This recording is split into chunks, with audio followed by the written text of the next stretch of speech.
Hello YouTube! Today in the Naughty Librarian I am doing my mid-April wrap-up. I have been doing very well so far this April. I have read 7 books, so most of them are on my TBR, and then I have just gone rogue. But like, I did mention that in my TBR video that like, I'm gonna go rogue. Like, I felt it coming, and it's true. But I've read some really good stuff, and like, I've read some not so good stuff, but I've been having fun. I read 7 books. Like, that's an accomplishment. I usually read like about 5, so I'm like ahead of the game, doing great. So let's get into it. Let's start reviewing some books. First category is historical romance, and I read 3 of them. I went ahead and read The Duke and I by Julia Quinn, and this is the first book of the Bridgerton series. I know, I have said in previous videos, for those of you who've been here for a while, that I've kind of given up on Julia Quinn. I was not a fan. And then I read Pride and Prejudice. And then I watched the Bridgerton show as well. And I was obsessed with the Bridgerton show. And I was obsessed with Pride and Prejudice. So I'm like, okay, put them together into a book. Let me try this out. And you know what? I really liked it. I think I wasn't ready for like Julia Quinn's tone before, because now that I've read Jane Austen and I appreciate that like cleverness, I appreciate Julia Quinn more than I used to, because you know, the books are relatively light on smut. Like, I was expecting spicy and I did not get spicy. It's more like quips and sarcasm and cleverness and very Jane Austen-esque. So if you like that, but you want a dash of smut, here you go. Like, I was impressed because it was giving me exactly what I wanted. I wanted smutty like the Bridgerton show, and I wanted sassy like Pride and Prejudice, and it made a baby, and here it is. This is about Daphne and Simon. Daphne is one of the Bridgertons. She is you know, a debutante out for the season, and she's not having a lot of luck. No one really wants to date her, and she's like, well, shit. And then you have Simon, the Duke of Hastings, and he's just like, mothers are throwing women at me. Like, this is a problem. So they're like, hey, why don't we pretend we're dating? Like, it's gonna solve some problems for both of us. And they're like, okay. And then things progress from there. And that's basically it. Like, I could get into more things, but basically it's really clever and sassy and sarcastic, like a Jane Austen book, but also spicy because it has some smutty bits. Not a lot of smutty bits, but some smutty bits. However, does this have problematic content? Yeah, ooh, like, their relationship is just built on like a nugget of toxicity, the little nugget of toxicness, and eventually the little nugget just blooms, and it's like, wow, everything got really fucked up real quick. So yeah, there is definite problematic content here in their relationship. It's just, it's toxic at points. There is a bit of a dubious consent scene, honestly, and I'm like, I wasn't expecting that. Oh no, oh no. For that reason, I can't give it 5 stars, because that got toxic for a minute, and then it kind of just gets glazed over like, oh, it's okay, but I'm like, no, it's not okay. So like 4.25 stars, because like, I did really enjoy it, except for the one nugget of toxic, because oh, that's a problem. But overall, I did really enjoy it. And hey, this is an author I wrote off that I'm coming back to. So that's exciting. So hey, it was a success, pretty much.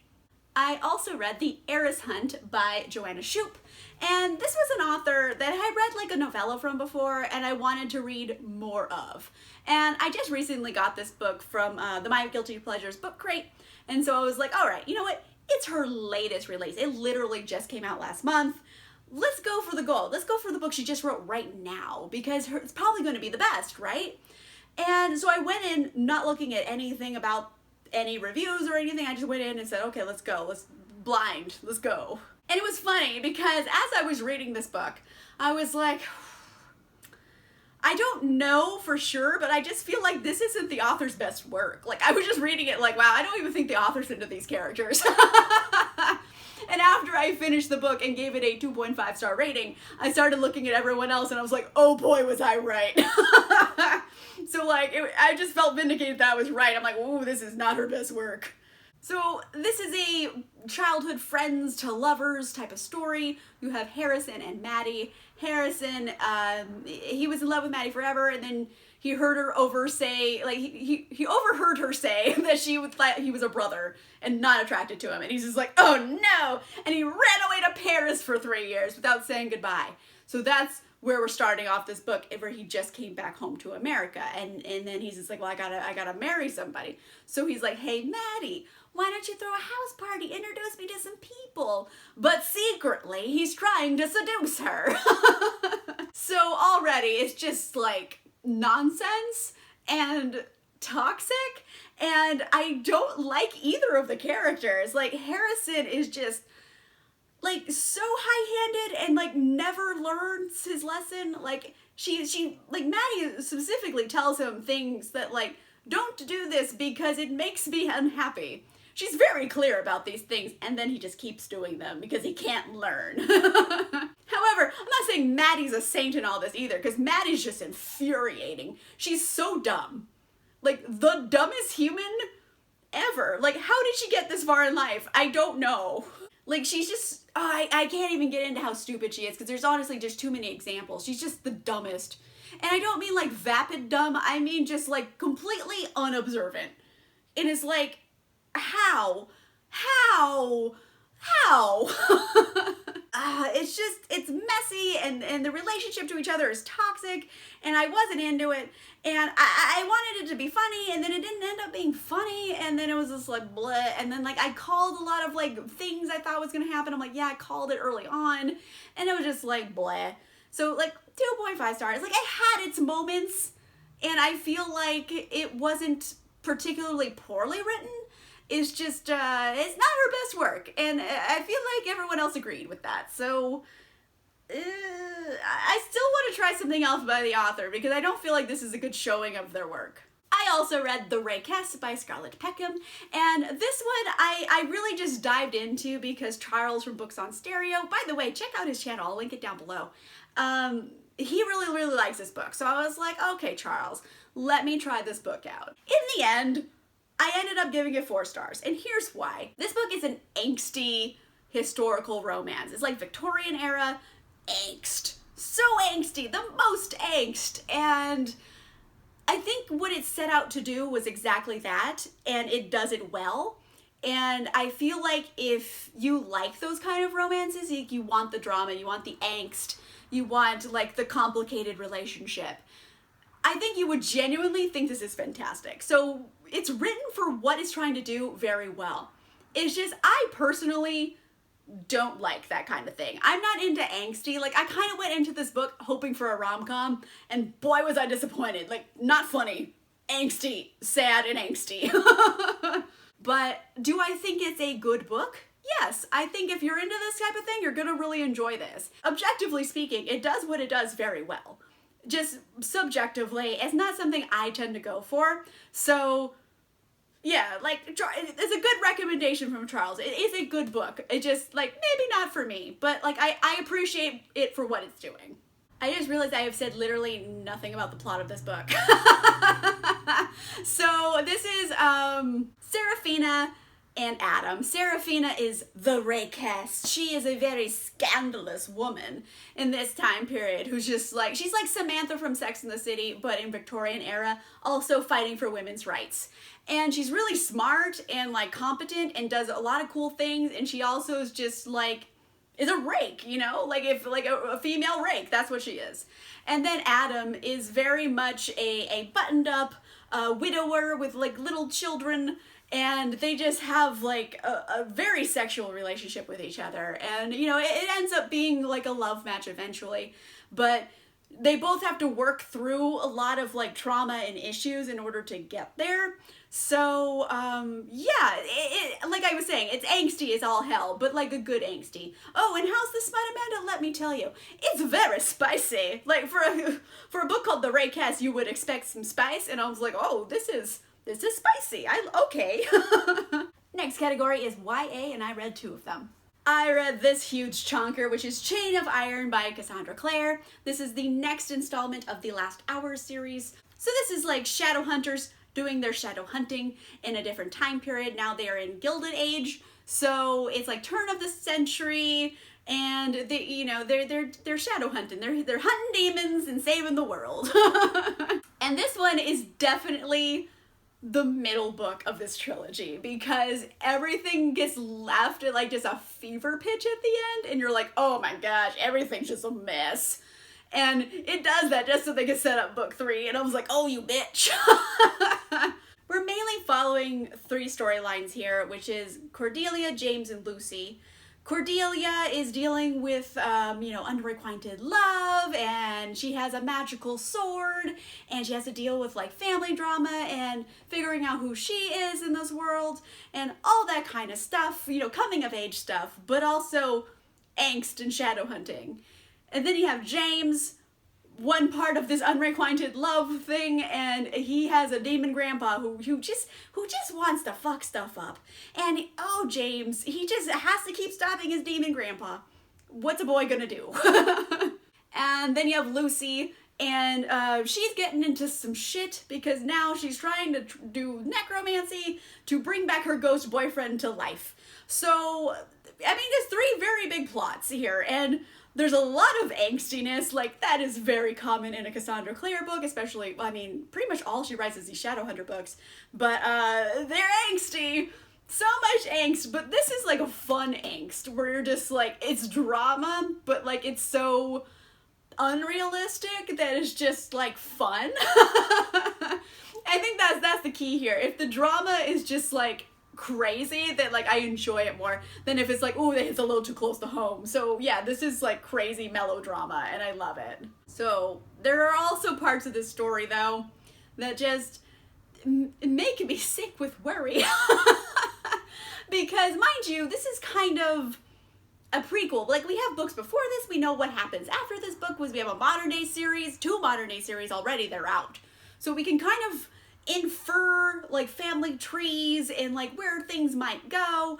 And there's some characters in this book and I'm like, oh, that's a dead character walking, and it's a character like my precious little baby character, and it's just like, I keep thinking like, oh, they're just gonna get killed. They're gonna get killed the shit out of themselves. They're just gonna die so bad. So yeah, it wrecked my anxiety levels, and it was a fun, dramatic shadow hunting, demon killing romp through the Gilded Age London, and I had fun with it, you know?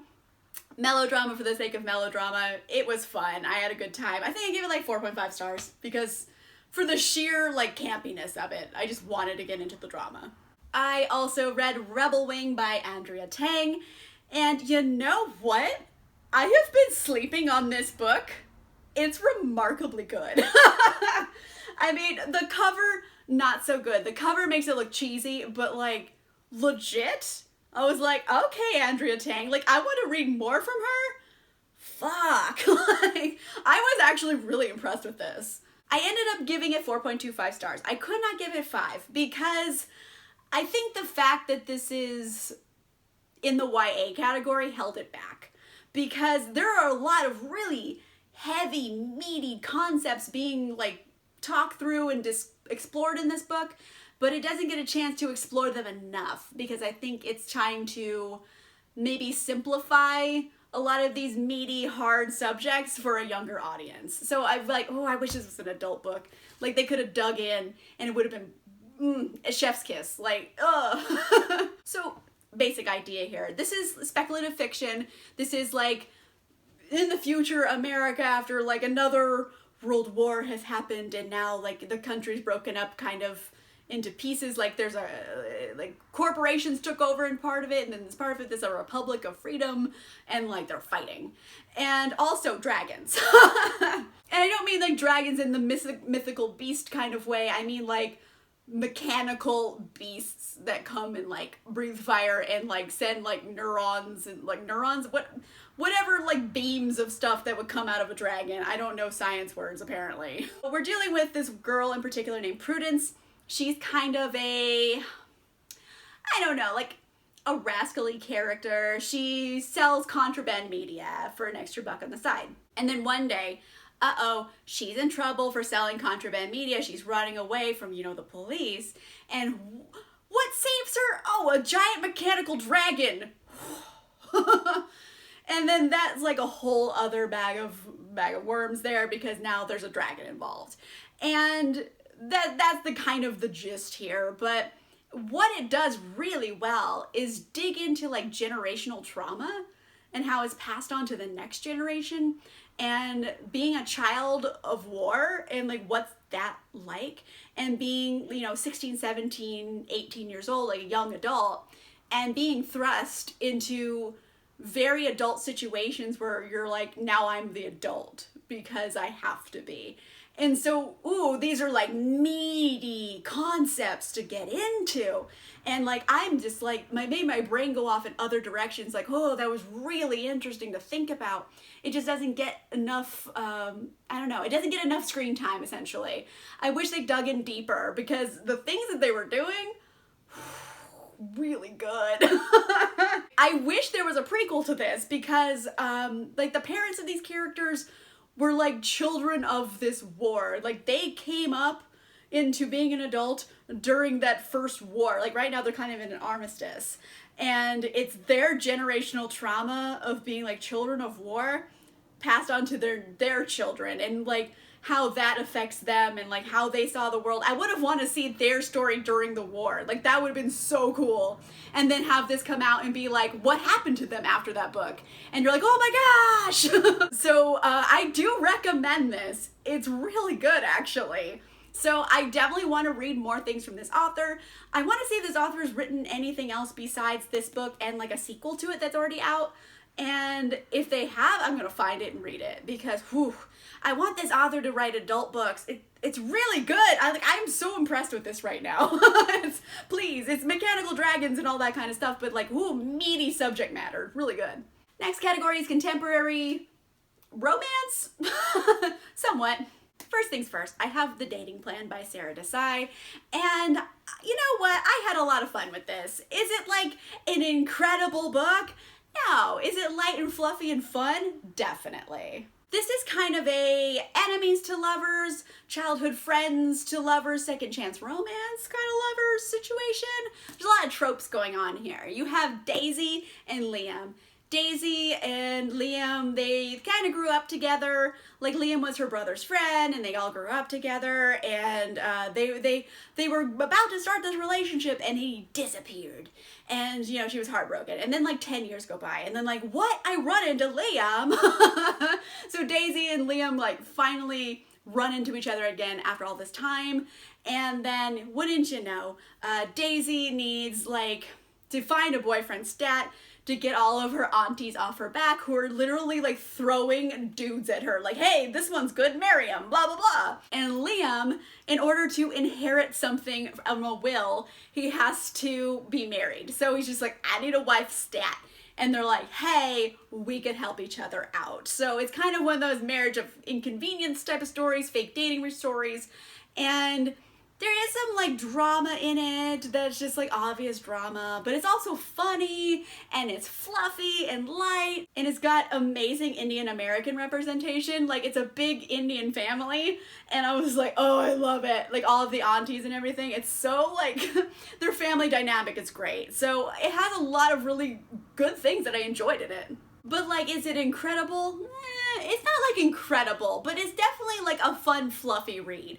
Like if you want to just sit down with a glass of wine and just read something light and fluffy and just like have some me time, I recommend. It's so fun. Last up, I have Honey Girl by Morgan Rogers, and I have mixed feelings about this book. Like, in the end, I gave it 3 stars, because like I just had to rate it there because I don't know how I feel about it, besides like it's in the middle. Basic gist, there's this woman named Grace. She just got her PhD in like astronomy, and she's going on a big like weekend vacation trip to Las Vegas.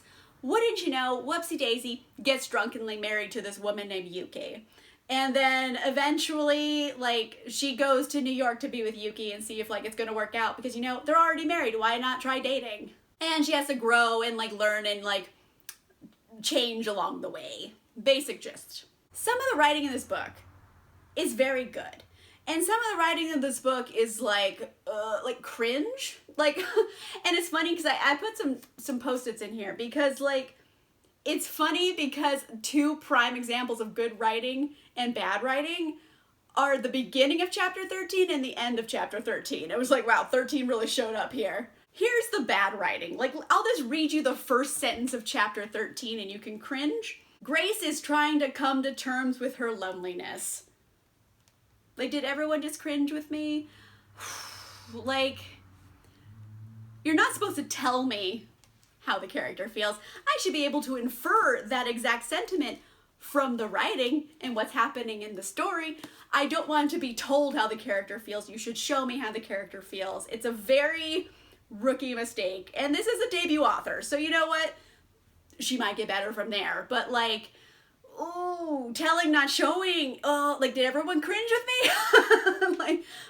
like her editor, why didn't the editor say like, girl, no, like someone had to like stop this. And then towards the end of the chapter, she kind of gets more poetic and like flowery in her writing, and this is completely out of context, but like I'll just read you like the really cool part.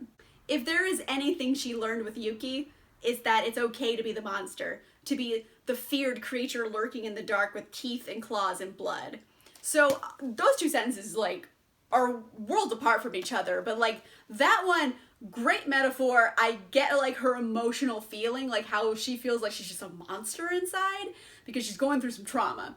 So like, that's great. Like, that is good writing. Like, ooh, I'm getting into like that dark psyche and like how this character is just a turmoil.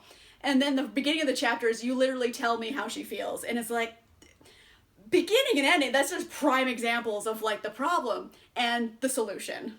So like I was saying, like there are some bits of writing in here that are really good.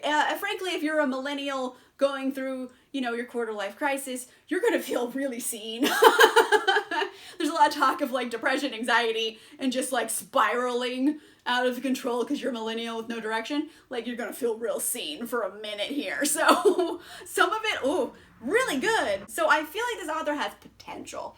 Needs to move to a new editor who's gonna tell them this, because oh boy, that sentence should never be in your book. Oh man, if I was beta reading, I would have like highlighted the shit out of that. So me just being a picky reader, it just nails on chalkboard to me. So that being said, it does a lot of good things, but needs work on execution. All right, so that's it for my first half of April. There have been surprise hits, surprise misses, and overall I've been having a good time. Like, I've read some really good stuff, surprisingly. Like, I'm impressed with things. Let me know in the comments down below, what's a book you just read randomly? Because me, I've just been picking up all these historical romances because I was just like in a mood for it. Like, I was in that mood. Like, what mood are you in and what book is like feeding that desire? Let me know in the comments down below. If you like this video, make sure you give it a like. And if you want to see more videos, make sure you subscribe. And I'll see you guys soon.